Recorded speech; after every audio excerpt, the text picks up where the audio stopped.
रोजमर्रा की जिंदगी में अक्सर जब भी हम अस्पताल का नाम सुनते हैं तो हमारे दिमाग में अस्पताल में लगी वो लंबी लाइनों की तस्वीर सबसे पहले आती है।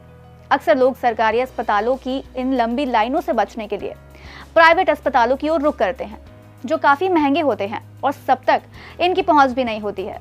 सरकारी अस्पतालों की इन लंबी लाइनों और प्राइवेट डॉक्टरों की मनमानी फीस से बचने के लिए सरकार की एक योजना, जिसके बारे में आप में से बहुत लोग इससे अनजान होंगे। सरकारी अस्पताल की इस बढ़ती भीड़ से बचने के लिए भारत सरकार के स्वास्थ्य और परिवार कल्याण मंत्रालय का ई-संजीवनी ओपीडी पोर्टल काफी मददगार साबित हो रहा है, जहां से लोग कोई समस्या होने पर निःशुल्क टेली परामर्श सेवाएं ले सकते हैं। ऐसे में स्वास्थ्य परामर्श के लिए कहीं और जाने की जरूरत नहीं होती है, बल्कि इससे लोग घर बैठे ही ऑनलाइन ओपीडी सेवाएं हासिल कर सकते हैं।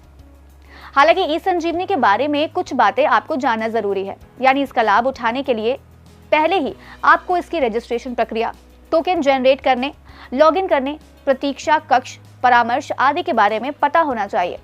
तो अब जरा विस्तार से जानते हैं कि ई-संजीवनी क्या है, इस पर कौन कौन सी सुविधाएं उपलब्ध है और आप इसका लाभ कैसे उठा सकते हैं।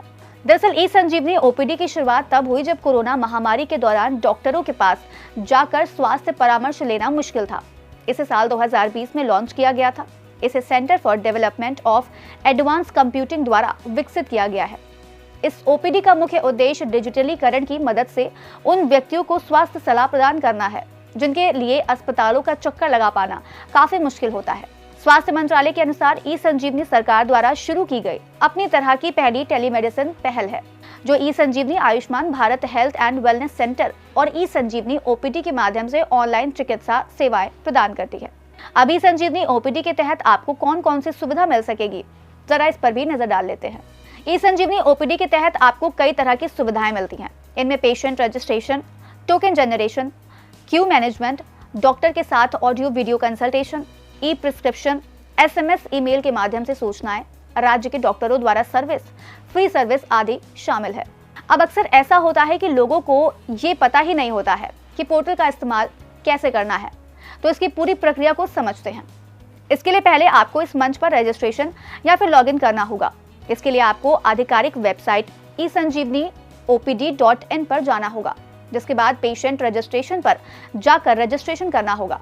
यहाँ आपको अपना मोबाइल नंबर दर्ज करना होगा, जिस पर एक OTP दिया जाएगा, उसे दर्ज करना होगा। इसके बाद नीचे राज्य का विकल्प दिखाई देगा, इसमें आप किस राज्य में रह रहे हैं उसका चयन करना होगा।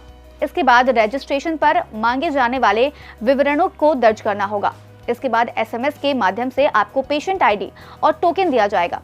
इसकी मदद से ई-संजीवनी ओपीडी पोर्टल पर पेशेंट लॉगिन टैब में जाकर लॉगिन करना होगा। अब यहाँ आपको डॉक्टर से अपॉइंटमेंट लेने के लिए चुने गए क्लिनिक का नाम दर्ज करना होगा। यदि आपसे पहले और भी अपॉइंटमेंट है तो आपको एक सीरियल नंबर दिया जाएगा। यदि कोई अपॉइंटमेंट नहीं है तो फिर आप स्वास्थ्य परामर्श ले पाएंगे। तो बस आज कार्यक्रम में इतना ही। हम फिर मिलेंगे कुछ नई जानकारी के साथ। तब तक के लिए आप देखते रहें और करते रहें